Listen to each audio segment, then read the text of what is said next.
योजना पुन्हा त्याचं सुरू आहे काम.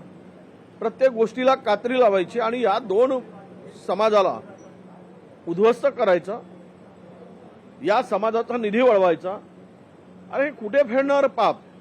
अशा प्रकारची सरकारची जी पद्धत आहे, तुम्ही इतर विभागातून काढा ना पैसे. मला कळत नाही की लाडक्या बहिणींसाठी नाहीतरी कर्ज तुमचा 9,32,000 कोटीपर्यंत गेला आहे आणि तुम्हाला त्या लाडक्या बहिणींनी सत्तेत पोहोचवलं आहे. याचा अर्थ त्या गरीब, आदिवासी, दलित, शोषित, पीडित या माणसाला उद्ध्वस्त करून हे सगळं करायसाठी थोडी बसवलं आहे. त्यामुळे आम्ही याचा विरोध करतो, निषेध करतो आणि खरं तर सरकारने यापुढे या समाजाच्या उद्रेकाचा अंत पाहू नये. हा समाज ज्या दिवशी रस्त्यावर येईल त्या दिवशी सरकारला फिरणं मुश्किल होऊन जाईल, हे लक्षात घेतलं पाहिजे. मी आज अत्यंत एक दुर्दैवी घटना वारीमध्ये घडली. वारी सुरू असताना सरकार आणि आरोग्य मंत्र्यांचे ठिकठिकाणी मोठमोठे banner, holding, 5,000 doctor, 250 ambulance.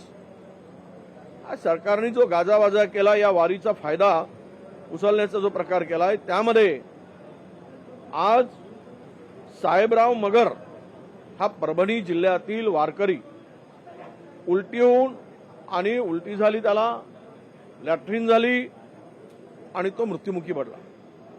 Doctor आणि तिथल्या लोकांनी रुग्णवाहिकेसाठी फोन केला, रुग्णवाहिका वेळेवर पोहोचली नाही.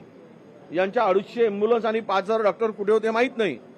सेवा करताना सगळे खाजगी डॉक्टर तिकडे सेवा करत आहेत, परंतु या ठिकाणी मात्र रुग्णवाहिका नाही. आरोग्य मंत्र्यांचे आणि सगळ्यांचे मोठमोठे होल्डिंग लावलेत वारीचा राजकीय फायदा उचलण्यासाठी.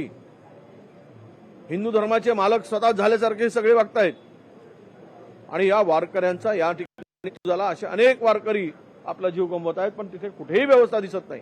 हा मृत्यू कशामुळे झाला?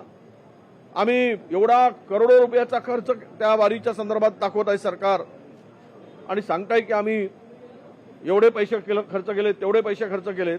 मग कुठे शुद्ध हे याचा मृत्यू होण्याचं कारण त्याला शुद्ध पाणी मिळालं नाही आणि म्हणून या वारकऱ्याला जीव गमवावा लागला. वेळेवर उपचार होऊ शकला नाही.